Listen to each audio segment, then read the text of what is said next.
Hello everyone, welcome to my science facts do you know channel. వెక్కిళ్ళు అనేవి మనకు ఏదో ఒక సందర్భంలో వచ్చే ఉంటాయి, కానీ ఇవి ఎందుకు వస్తాయో చాలామందికి తెలియదు. ఇలా వచ్చినప్పుడు మనల్ని ఎవరూ తలుచుకుంటున్నారనే నమ్మకం చాలామందికి ఉంటుంది, కానీ దీనికి గల కారణం సైన్స్ పరంగా వేరే ఉంది. చూసినట్లయితే వెక్కిళ్ళు అనేవి ఒక సింపుల్ సమస్య, ఎట్ ఏ టైం కొన్ని సందర్భాల్లో సీరియస్ సమస్య కూడా.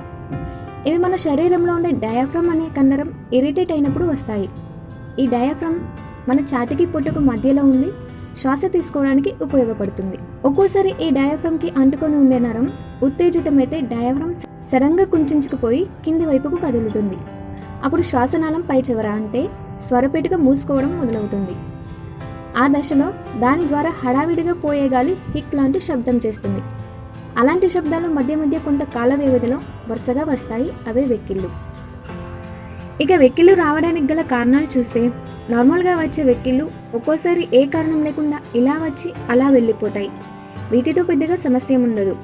ఇవి గొంతు డ్రై అయినప్పుడు, పెద్దగా అరిచినప్పుడు, ఎక్కువగా దాహం వేసినప్పుడు, కారం ఎక్కువగా ఉండే మసాలా పదార్థాలు తిన్నప్పుడు, కడుపులో ఆమ్లాలు ఉత్పత్తి అవ్వడం లాంటి చిన్న చిన్న ఫుడ్ ఆల్టరేషన్స్ ద్వారా డయాఫ్రమ్కి అంటుకొని ఉండే నరం ఉత్తేజితమై వస్తాయి.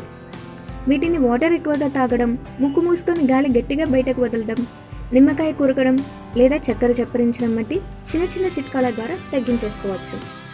అలా కాకుండా 3 గంటల కన్నా ఎక్కువసేపు వెక్కిళ్ళు వస్తే దీన్ని కొంచెం సీరియస్గా తీసుకోవాలి. కొంతమందికి రోజుల తరబడి కూడా వెక్కిళ్ళు వస్తాయి. దీనికి కారణం చెస్ట్లో కానీ కడుపులో కానీ ఏదైనా ఇన్ఫెక్షన్ ఉండడం లేదా కిడ్నీ సైకలాజికల్ ప్రాబ్లమ్స్ అయినా అయి ఉండొచ్చు. ఇలా రోజుల తరబడి వెక్కిళ్ళు వచ్చినప్పుడు దీన్ని నెగ్లెక్ట్ చేయకుండా ఫ్యామిలీ డాక్టర్ని లేదా జనరల్ ఫిజిషియన్ని కలవడం మంచిది. ఆ తర్వాత వారి సలహా మేరకు సంబంధిత డాక్టర్ని సంప్రదించాలి. చూసారు కదా వెక్కిళ్ళు రావడానికి గల కారణాలు ఏంటో. మీకు కనుక ఈ వీడియో నచ్చినట్లయితే లైక్ చేయండి, షేర్ చేయండి, సబ్స్క్రైబ్ చేయండి. Thank you.